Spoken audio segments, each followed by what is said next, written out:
31-26, Colorado gets it done in week one. They are 1-0 to start the 2024 season.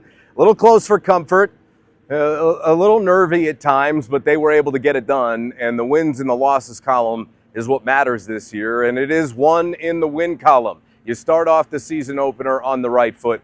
Tale of two halves in this game, really. North Dakota State did a great job extending drives, shrinking the game in the first half. Colorado received in the second half, and the script flipped. It was like 20 minutes to 5 minutes time of possession. North Dakota State led in the first half, and things changed in the second half as Colorado executed better. I thought they had a really good game plan and settled at half. We heard from Shedeur, we heard from Travis Hunter and Coach Prime. Coach Prime was really upset with the late rushing touchdown they gave up. They really struggled with the quarterback run all night long. They struggled to fit the zone read, I thought, but that's a big credit to North Dakota State, who came in here, certainly earned my respect. Not that I didn't before, but that's a very good football team that's going to win a lot of games this year at the FCS level. I mean, they come into the season ranked number 2 in the country FCS-wise for a reason.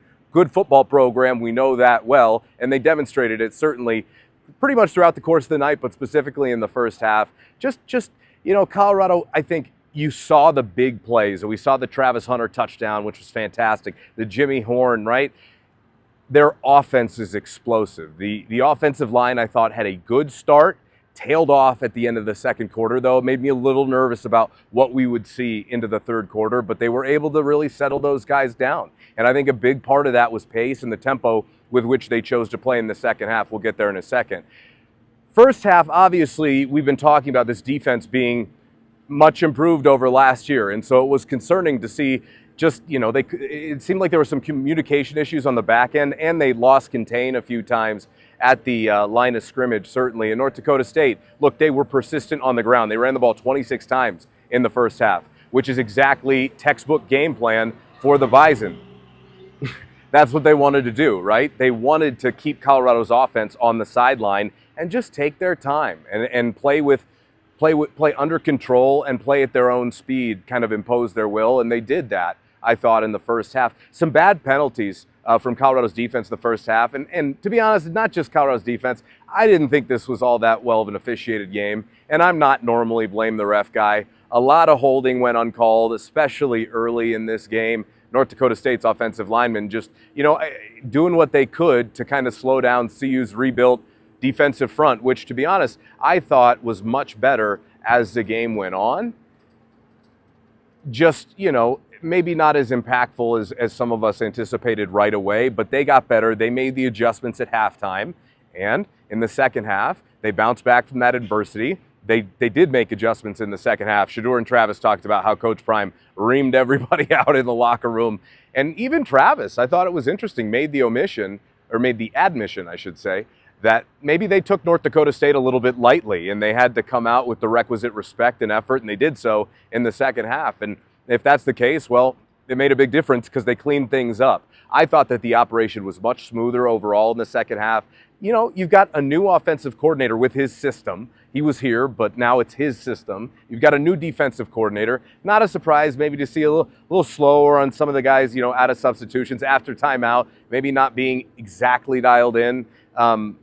And North Dakota State, I thought, with just an outstanding game plan in general, which we knew that they would bring to the table, and they were really able to execute. CU struggled to make them uncomfortable. That run, it wasn't even with the run as much as it was the pass. I believe they were 10 of 13 by their quarterbacks in the first half. You just saw a team that knew what they wanted to be. They had an identity. And I think identity is something that this Colorado team never really found last year outside of Shedeur, save us. And tonight, you started to get a little bit nervous, at least I did, in the first half, because it felt like, could it be more of the same this year? Well, it was at the end of the first half. Colorado down 20-14. Shedeur leads them all the way down the field. If not for him, they don't get that field goal by Mata that was a really big score to take momentum into the locker room. Shedeur made some big plays. The pocket was breaking down. You got nervous about that offensive line. And with that front five group, the one thing that we've been talking about all offseason is we knew it wouldn't be a well-oiled machine. Like, we knew that week one, it wasn't going to be completely perfect. And quite honestly, I don't think this is the final iteration of this offensive line. I expect them to continue to move some guys around. Now, they did some good things, but there's also a lot to clean up. And it just kind of goes back to, it's hard to rebuild an offensive line in consecutive years. And then it's even harder to do it with really good talent. And they got some talent here. Those guys just need some cohesion, right? Phil Loadhold's group just probably needs a couple of weeks. And I won't fully judge them till like week 4 or 5, till we really see what they're about. It's going to take some time for them to gel. Now, they don't really have the time to wait. Next weekend in Lincoln, they're going to need to be better because that Nebraska front is for real. And Shedeur took some hits. Now, he was only sacked once, which is obviously an improvement. But he did take some big hits in this game, and credit to Shedeur, man. I just, so much talent. But what I was impressed with and have been impressed with is between the ears for Shedeur. And it was never more evident than that 17-play, 80-yard drive chewed 8 minutes between the end of the third and the beginning of the fourth. They gave North Dakota State the ball back with 9+ on the clock after that insane Travis catch, that third touchdown catch. From my angle, which is way back up there, I instantly thought that, he missed it, he missed it, but at least you're in scoring range. And then he came up, started flexing. I mean, how? The guy's an animal. What a game for Travis. 3 touchdowns, $150+. I can't remember exactly what he finished with, but Jimmy Horn. How about Jimmy Horn? $198, 7th most in a single game in school history. Yeah, I'd say that's a really solid season debut. Jimmy Horn was a guy that I thought actually might be kind of like the odd man out, because LaJohntay Wester and Will Shepard, they've been dominant in camp, and it's not to say that Jimmy hasn't, because Jimmy has. But you bring those guys in, Will Shepard, 2,000 yards in the SEC, LaJohntay over 1,000 yards last year, and based upon some of the plays we saw in camp, you go, maybe those are the guys. But Jimmy was the one. He focused on improving his speed, and you could tell he's faster. One of the things that Jimmy and I talked about at Media Day was he looked a little bit bigger to me, but not a ton, because it's hard for him to put on weight and muscle. But he said he put on 5 pounds in solid muscle. Look, whatever he did, it worked, okay? $198 to start the year, that's a hell of a start when you're playing an offense with Travis Hunter, LaJohntay Wester, and Will Shepard. It's a testament to not only your quarterback, but you getting yourself open, which he did. A couple of big-time plays from Jimmy Horn. Great to see. Offensively, the running game. They averaged 2.6 yards per carry, 59 on the ground in total. They started this game with Draylon Miller, right? Wide receiver in camp. We knew he came in as an athlete. He could do both things, but credit to them for keeping that hush-hush. Nobody really knew, except for, I guess, those close to the program or those able to watch practice, that was going to be the route that they chose to take, and they did. Couple things on that specifically. It says, at least to me, how you really feel about that room, if that's even a decision that you consider making, and it's the one they made. They're not all that confident in their running back room. I think that's clear, and they probably shouldn't be. They don't really have difference makers yet. We still need to see Micah Welch, and Coach Prime talked about he was going to put him back there. Charlie was fine. Dallin Hayden was fine. I think Dallin led the backfield, 9 carries, 20 yards. I mean, look, you're going to have to run the football later, but tonight it was clear the offense was going through Shedeur, and they needed Shedeur to get this thing over the finish line. And look, we talk about that 17-play, 80-yard drive over 8 minutes. That is exactly what I wanted to see out of Pat and Shedeur. It speaks volumes to the relationship that those two have. They don't have to be in 5th gear playing Mach 10 with their hair on fire, trying to get back to the line, go as fast as they possibly can. That was a drive where they were very deliberate. They had the 4-point lead, right? They're taking some time. They're assessing what they need to do, and they're not getting sped up. They're running the football when they needed to. They spread it out when they needed to. But it was Shedeur calling out plays constantly at the line of scrimmage, which I absolutely just loved to see, because there was a level of poise and composure to him tonight that I think is even another step up from last year. He looked every bit the part of the number 1 overall pick. And look, that interception, I thought that was just one bad decision, and I'd have to go back and watch specifically. I think it was Travis is the guy he was looking for, maybe LaJohntay. But obviously, receiver falls down. I thought a throw was predetermined. I did. I thought it was, hits the defender's foot, bounces up. Only real bad decision, I thought, of the night. And you could tell he knew it right away, kind of, just hands on the knees right away, was not happy with himself. But outside of that, damn near flawless and really good. Amidst pressure, stepping up in the pocket, taking shots right in the face, launching. I think it was like 3 or 4 big throws tonight down the field where he had a guy right there. That ain't easy to do. It ain't easy to do, especially coming off a season with 52 sacks where that's fresh in your mind. Credit to him for working through that mentally. And he even, kind of addressed that in the post-game presser. This was a very odd finish, though. The way that they ended the final drive, they threw the ball 5 times on that final drive after the 2-minute timeout while North Dakota State had no touchdowns. We're all sitting there going, what are you doing? Like, run the football. This game's over. Clock's over. I mean, what's going on? Well, on one of the plays, I do not believe that it was the pass interference. I'm going to have to go back and watch, but there were 2 deep throws to LeJohntay at the end there, which, again, throwing the ball in general is a little tough. But Shedeur did say that he checked out of that run play because it was cover 0 he saw, and he knew he had man-to-man. Now, he said he'll learn from that. I don't think that's something that they'll do again. I mean, even if it's cover 0, you got to keep that clock moving at that stage and end the game. And as a result, they even gave North Dakota State the ball back with 35 seconds left. They didn't have any timeouts. They did complete a big pass that ultimately was irrelevant, but still a little too close for comfort. Did not like the finish, especially with how well they played in that second half. But you got to like what you saw to the defense in the second half.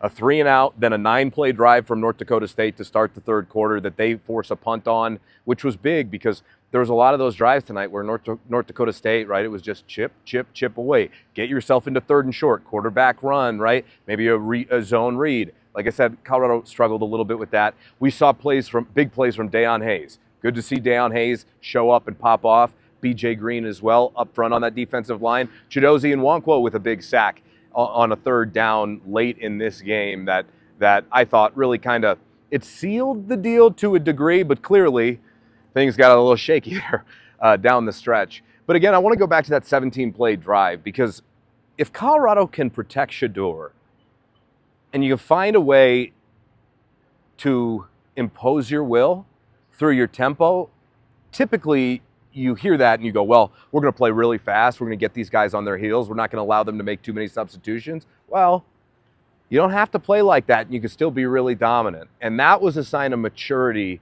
at least, that not only from Shedeur, but also just from a program perspective that, hey, look, we need to do things differently from how we did them, right? I mean, this could have looked a lot different if Shedeur doesn't have that interception because the ball goes off the defender's foot and that guy makes a great reaction play, right? It could have looked a lot different because they were marching in for the score. It probably should have ended up 38-26, So all things told, look, you've got plenty to work on, plenty of tape to coach from, and a little shaky down the stretch. But look, I think the one thing that I expected was defensively a little bit faster of a start. It just wasn't. And offensively, look, I mean, in the first half, they were scoring so fast that they just kept putting their defense back out onto the field, even though they were running the football, I thought, at least at the outset, which was really good to see. So, some good steps forward in this process, certainly, but it is a process and it will take some time. The offensive line, as I brought up, isn't going to be perfect week 1. The defensive front, though, you got some experienced players. I expect just an inkling more from those guys here moving forward. But all things told, you like the fact that it didn't all go perfectly. At least I do. It didn't all go perfect. Now you got to correct it. However, we still got some concerns here. Running a football, even Coach Prime said, that the media was waiting to bury him.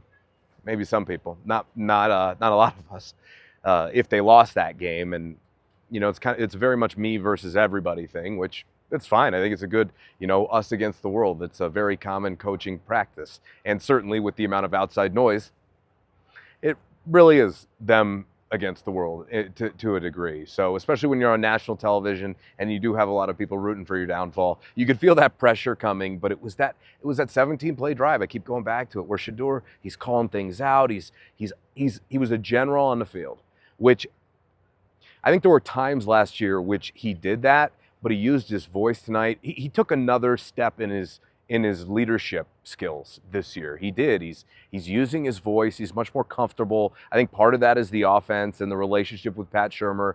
He feels empowered, but he also knows what he's going to see, knows what he's looking for, rather, before the play starts, which there was a lot of times last year he's trying to make those calls at the line of scrimmage. And I think they've got a system that works for them, clearly. Travis was just, I mean, unbelievable.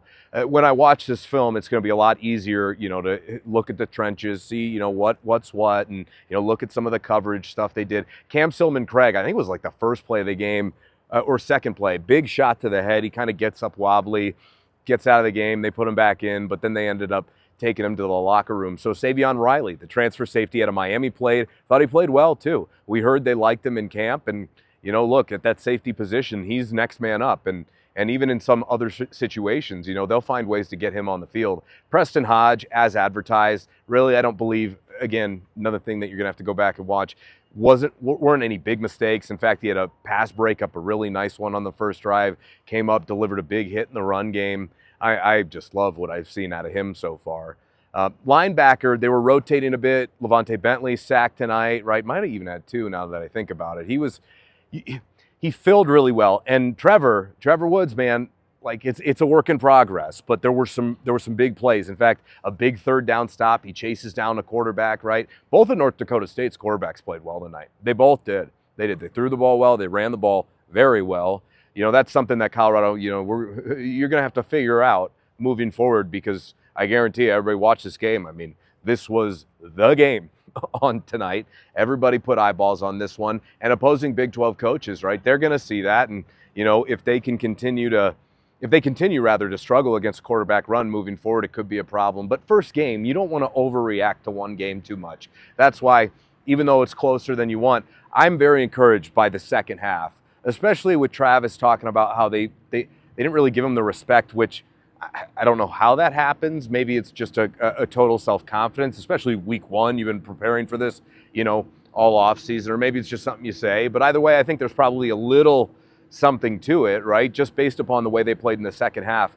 Just in control, poised. That's the one thing about Shedeur. He just never gets sped up, and I think the team feeds off of that. There was a shaky moment there at the end of the first half where if North Dakota State goes for it on that 4th and 1, which I go, man, I thought they might have, but instead they punted the ball away, and Colorado was able to, at least kind of slow things down, because they hadn't stopped them up until that stage. Again, the end of the game, I don't know what was going on there. Again, Shedeur saw the cover 0, took a shot. Give me a couple of runs there and let's run the clock out. Although afterwards, Coach Prime said that it's all about getting first downs at the end. Typically, I would agree if they had timeouts. So maybe, upon watching film, he'll reflect on that. I don't know. He also said Shedeur was the one who checked into the throw. The plan was to run, and obviously that's because he saw the cover 0. So, look, all things told, not a huge night from Shepard or Wester, but the times Wester was involved, he was very impactful. Just, again, with this offense, it's going to be somebody else every game. It just will be. There's too much talent on this team. What do defenses want to take away, right? And you can see that Travis Hunter has taken another jump, which is just unbelievable. He's generational, man. He's one of one. I've never seen a guy in college football be able to play both ways so much. And at the post-game presser, the man isn't sweating. Not sweating. Not like gassed from his ridiculous night of playing well over 100 snaps, I'm sure. He's just Travis. And we did get to speak to him afterwards for the very first time in a calendar year.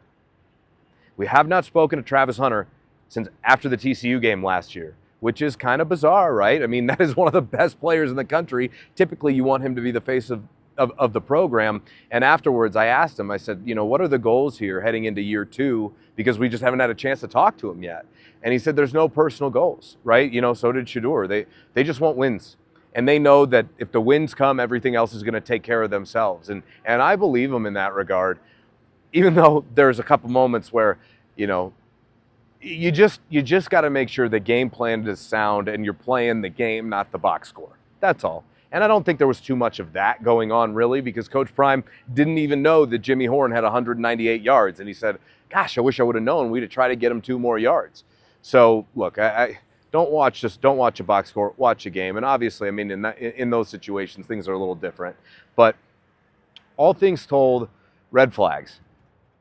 I don't believe, unless Micah Welch or Brandon Hood, maybe August Dave, maybe see what those guys can do a little bit more. Maybe keep Micah Welch as, kind of one of those, that ace up the sleeve there for the Nebraska game. Maybe just something else. I think after the way all the backs ran tonight, I think Dallin Hayden, he had that one broken tackle, which was a big play. But outside of that, nobody like planted their flag, and it's tough to do when you don't get many carries. Dallin led the team with 9, I believe. I think Shedeur had 5 or 6, and I want to say Charlie had 5 or 6. Not entirely effective, but it's also about what the game calls for. Called for Shedeur, spread it out. 24-35, it's not like he was throwing the ball 50 times a game. Unbelievably productive. 450 yards, 4 touchdowns, and in that interception, that's more of the bad decision rather than some incredible interception. It's just bad luck, man, and that's sometimes what happens in football. But they battled through the adversity. They didn't let it get the best of them, which I thought was a good sign to see. Some moments where coaching, you go, okay, well, let's hope this operation continues to smooth itself out, which I think it will. I don't think it was bad by any stretch. It's just clearly they will all get better with more time spent together, because it's not just the continuity with the roster, right? It's the continuity with the coaching staff. You got, 6+ new position coaches, at least this year? So it's going to take some time, and clearly they were able to adjust at the second half, which, they didn't several different times last year, and it cost them, I thought. Specifically, you think back, the Stanford game, but I don't even want to talk about last year. So here's the deal. Better football team, but plenty to work on. You can't take anything for granted. Can't take anything for granted, but at the very same time, you have to be cognizant of the fact that effort gets you drilled in Nebraska. It does. Second half, not so much. First half, you might be down 14 plus if you're not careful with that first half effort, and I'd be very surprised. Oh, well, maybe I shouldn't say that, because I think back, and I know I said I don't want to talk about last year, but I think back, there's like a 5-6 game stretch where they started really slow early in the season. I think it was after TCU. I'm going to have to go back and look, but there was a stretch there where you kept expecting them to get out of it and break out of it. And even against Arizona State, I remember last year, Coach Prime coming to the press conference talking about, I'm upset. I thought I'd corrected the slow starts. But, it wasn't like they started slow tonight. It's just something you cannot afford to do next week in Lincoln, right? You can't beat yourself. And there's, Shiloh taking a late hit. Can't have that. There are a couple plays. He's got to be careful, man. That's the other thing. This team isn't going to test you down the field. They're running that kind of 46 bear, right, where you got the single high. Teams, as quarterbacks get better, are going to start to test them because they'll have the personnel to do it.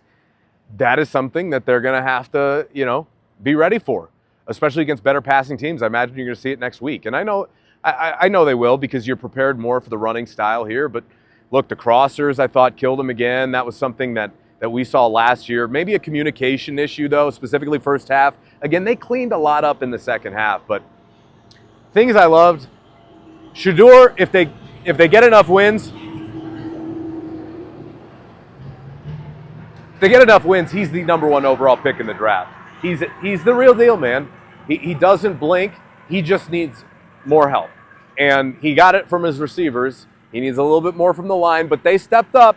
They did enough in the second half, I thought, to protect him well enough, combined with the tempo that they wanted to play with, which again, you don't have to play Mach 10 with your hair on fire to have success. But if you're deliberate and you're determined, and I'm trying to think of the word that I really want to use for this. Again, it's more about imposing your will. It's the poise. I come back to poise, composure. No need to race here. Take your time. Let's eat some clock up. And they did. That was a really good sign. Build off of that drive. Look at what you did there with that drive. Great recognition. And then obviously at the end, got to learn from that too, because got a little shaky. I mean, a little bit more time left on the clock. Who knows what happens there? So all told, and not to mention, if they get that 2-point conversion, right, on the running touchdown, it's 31-28. You give the ball back to them at the end. All they need is a field goal to tie this thing to send to overtime. So, look, hopefully some lessons learned, okay? You faced adversity in the first half. You bounced back in a really nice way in the second half, and hopefully you can build from there. We'll have much more reaction. I'm sure we'll be doing the pods with Brian and Adam and all those guys, so make sure you're staying tuned. But, want to know, the wins are what matter, and they got there first. That's it from Folsom Field.